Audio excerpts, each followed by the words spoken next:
tonton video ini. Tahukah kamu bahwa Cina sudah menghancurkan ribuan masjid di Cina? Diperkirakan sekitar 8.500 atau lebih telah hancur seluruhnya. Bagaimana pendapatmu?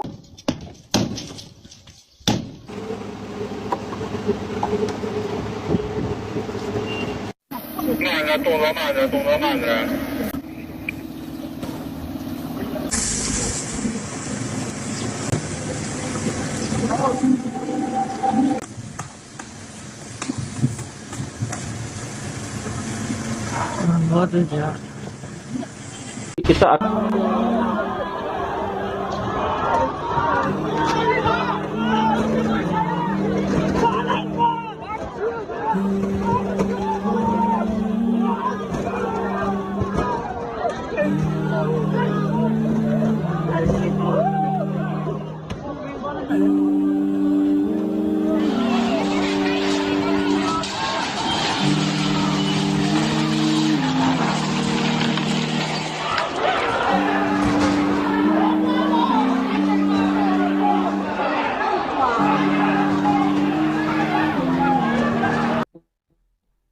Pemerintah Cina telah melakukan serangkaian tindakan terhadap masjid-masjid di wilayahnya melalui kebijakan sinisisasi agama, penyelarasan agama dengan budaya dan politik Tiongkok.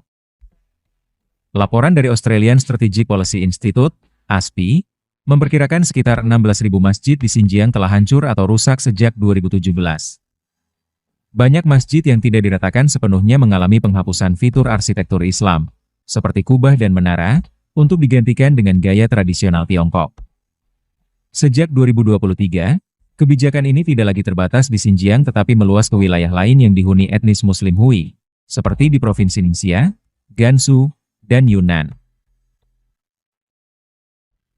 Kalau ada wanita yang mengatakan jilbab itu budaya Arab, maka dia bukan wanita yang tunduk kepada Allah. Dan dia wanita yang kafir, hilang Islamnya, batal Islamnya. Ketika dia mengingkari syariat berjilbab. Atau dia akui, tapi dia katakan syariat berjilbab khusus untuk orang Arab. Maka dia bukan wanita yang tunduk kepada Allah, bahkan dia adalah wanita yang kafir. Kalau dia nggak pakai jilbab, dia disebut pelaku dosa besar.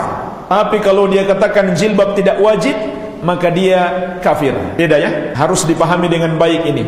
Masalah-masalah akidah, sebab-sebab batalnya keislaman seseorang. Ada wanita yang nggak pakai jilbab, maka kita sebut dia wanita yang kurang iman, tapi dia masih muslim, dia berdosa. Namun kalau ada wanita yang mengatakan jilbab tidak wajib, maka dia kafir, murtad, keluar dari Islam.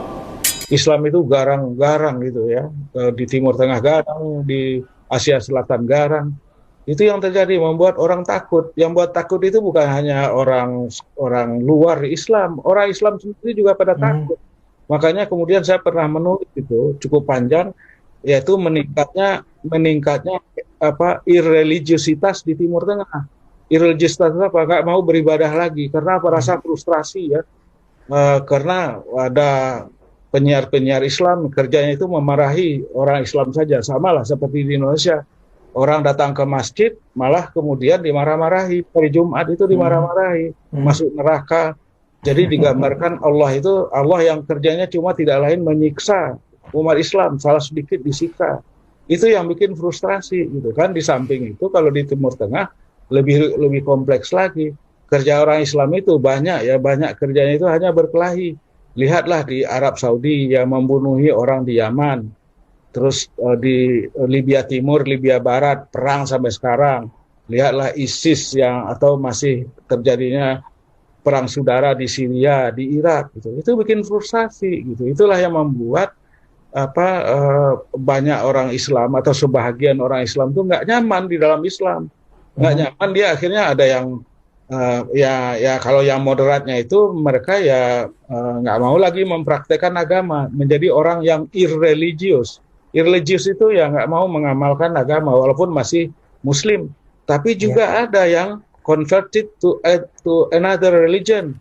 Jadi pindah agama, ada gejala seperti itu. Gejala seperti itu cukup besar di Timur Tengah, di Turki.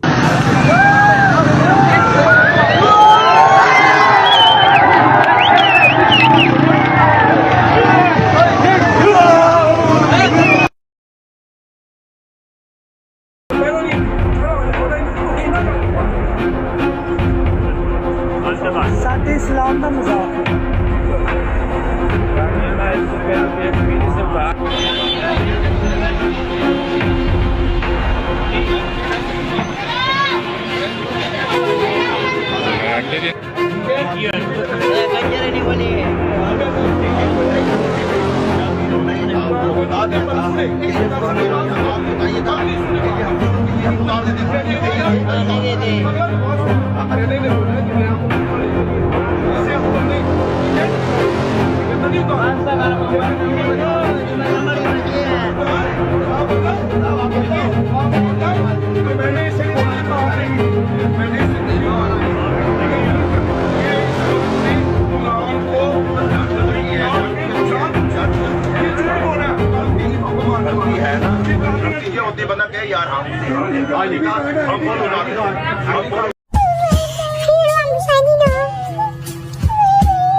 Ini masih relevan nggak ya kita implementasikan dalam kehidupan manusia yang beradab ini, seperti hadis Nabi, umirtu an uqatilan nas hatta yaqulu la ilaha illallah wa yuqimu salata wa yu'tu zakat wa in fa'alu dzalika asamu minni amwalahum wa dima'ahum. Aku diperintahkan, saya terjemahkan dulu, untuk memerangi manusia sampai mereka mengatakan la ilaha illallah, mendirikan salat, membayar zakat. Kalau mereka mau, aman harta dan nyawanya. Kalau tidak, habisin semuanya. Yuk sekarang kita ramai-ramai kita serbu Jepang sekarang. Kita hancurkan Australia. Kita rampas perempuannya, kita jual di pasar budak. Seperti itukah peradaban yang akan kau bangun? Ini kan persoalan. Itu kan berarti fasis ya. Lah iya dong. Ini masih muncul, hadis ini sering dibaca oleh para mubalik kok. Ya. Ya. Kemudian lagi, ketika ada orang Islam murtad, pindah agama, apa hukumnya? Dibunuh. Ini hadisnya ada. Percaya silakan nggak, ya udah. Man baddala dinahu faqtuluh. Barang siapa yang menggantikan agamanya, bunuh dia. Mufti Qatar namanya Yusuf Qaradawi ditanya oleh wartawan Al Jazeera, apakah Anda mendukung hukuman bunuh bagi orang murtad? Iya. Jadi dibunuh. Kenapa demikian? Kalau tidak, umat Islam habis. Oh, itu jawabannya. Kalau tidak dibunuh, umat Islam habis. Jadi untuk mempertahankan supaya Islam tidak berkurang, hukumannya kalau keluar bunuh. Katanya la ikraha fid din. Ya masuk nggak ada paksaan, keluar nggak boleh. Ya bulit orang. Bulit kan? Ini nih, kemudian ini mumpung dengan tokoh apa? Syekhul Nisa ya. Oke. Ini An-Nisa naqisatul aqli wad din. Perempuan itu otaknya kurang, baik agama maupun akalnya maupun agamanya juga. Ketika saya mendukung pencalonan Ibu Ana Sopana sebagai Bupati Indramayu, ini para kiai di Indramayu tidak setuju karena haram hukumnya perempuan jadi pemimpin. Ya, qala ta'ala ar-rijalu qawwamuna 'alan nisa. Presidennya Megawati perempuan boleh, tapi ke bupati haram. Ya itu semacam itu kan, jadi lucu jadinya itu. Dan dia meninggalkan sholat karena malas. Dia meyakini kewajibannya, tapi dia malas aja sholat. Maka jumhur ulama berpendapat dia tetap Islam. Dalam madhab Hanafi di penjara. Dalam agama kita penjara itu orang nggak sholat di penjara. Tapi dalam madhab Syafi'i, ya dia di penjara, ditahan, diminta tobat, nggak mau tobat, dibunuh. Takziran. Adapun dalam madhab Hambali, memang dihukumi kafir. Orang yang keluar dari agama Islam itu murtad. Wajib disuruh taubat 3 kali. Taubat kau. Kalau tidak juga mau taubat, maka wajib dihukum mati. Hadza min sun'i New Zealand. وهذا من صنع النمسا وهذا من صنع أمريكا، وهذه من صنع سويسرا، وحذائي من صنع إيطاليا، ولباسي صوف جاي من بريطانيا. لا نملك شيئا في حياتنا يا إخواني. ليش ترفعون أيديكم في الصلاة وتقول اللهم انصر الإسلام والمسلمين؟ ينصركم على من؟ على من تنتصرون؟ ليش يكون النصر بالجهلة؟ 30% من المسلمين لا يقرؤون ولا يكتبون. ما فيش جامعة في العالم نعتز بأنها جامعة تخرج العقول والإطارات التي تسير الدنيا، بينما نحن نعيش بالعشوائية. أمة تعيش بالعواطف. Selamat murtad, selamat murtad. Pertama, ulang tahun itu adalah asal muasalnya dari agama paganis kan. Ya, hari ulang tahun berhala-berhala mereka, Tuhan-Tuhan mereka sebagai ritual. Kemudian ini diadopsi oleh Yahudi dan Nasrani, yaitu menjadikan Tuhan-Tuhan mereka tanggal-tanggal tertentu sebagai ritual mereka. Nah, tanggal lahir ini kemudian diadopsi. Nah, di mana letak larangannya? Berlaku hukum umum tasyabuh. Karena menyerupai orang kafir hukumnya haram. Cara ngejelasinnya gini. Paham? Masa sih haram? Cuma ulang tahun saja haram? Jawabannya keharamannya karena kita menyerupai orang kafir dalam perkara-perkara ibadah mereka. Karena dia menyerupai ritual-ritual, simbol, syiar-syiar agama orang kafir. Dan kata Nabi dalam hadits Ibnu Majah, la tashabbahu bil yahud wa la tashabbahu bin nasara, man tashabbaha bi ghayrina falaysa minna. Jangan kalian menyerupai Yahudi, jangan kalian menyerupai Nasrani. Barang siapa menyerupai orang di luar kami, maka dia tidak termasuk kami. Kemudian dalam hadits Ahmad, kata Nabi, man tashabbaha biqaumin fahuwa min. Ini masih relevan enggak ya kita implementasikan dalam kehidupan manusia yang beradab ini? Islam itu garang-garang gitu ya, di Timur Tengah garang, di Asia Selatan garang. Itu yang terjadi, membuat orang takut. Yang buat takut itu bukan hanya orang luar Islam, orang Islam sendiri juga pada takut. Selamat murtad, selamat murtad, selamat murtad, selamat murtad.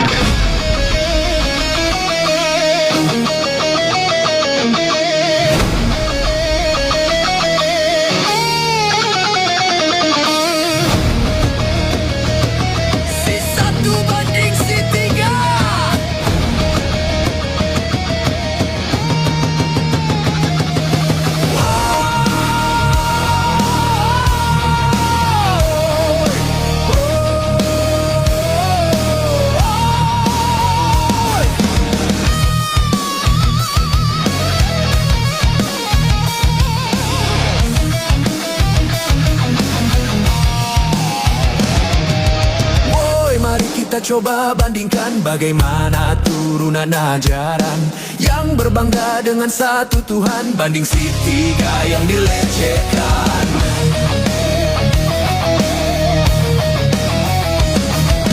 Banyak terjadi di depan mata, si satu ajarkan tuncit bocil, nyata ada di buku paduan bagi si tiga yang gitu batil. Bak datang dari galaksi lain, si satu bikin otak terpilih. Bak datang dari galaksi lain, si satu bikin otak terpilih. Si tiga ajari kekudusan, kuduslah kau karena Tuhan kudus. Tak ada ruang untuk beralasan, melakukan dengan hati tulus. Woi, segampang itu kau masih botol. Yuk lihat sebuah kisah tabu, si satu bolehkan tuncit babu. Alasan maksumnya si utusan, bagi si tiga tuh kejijikan. Melotot matanya ke wanita, suami harus menceraikannya. Demi si beliau punya nafsu, si satu pun mengangguk setuju.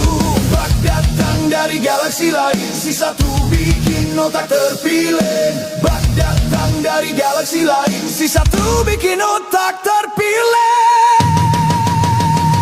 Si tiga ajari kekudusan, kuduslah kau karena Tuhan kudus.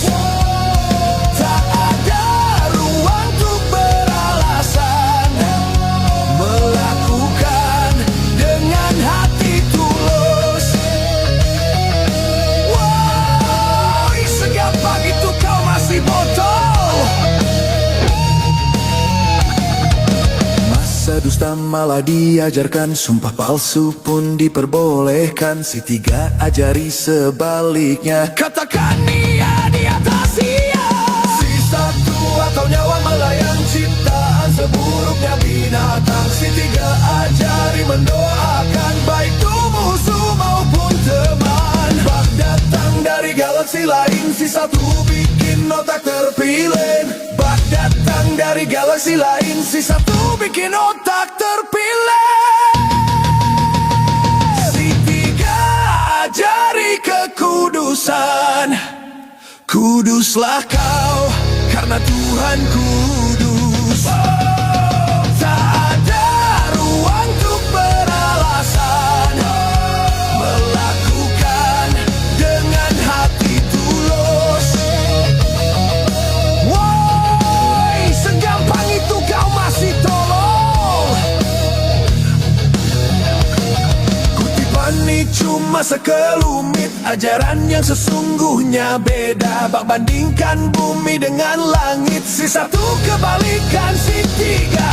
Tak yang waras bisa tentuin mana iblis mana yang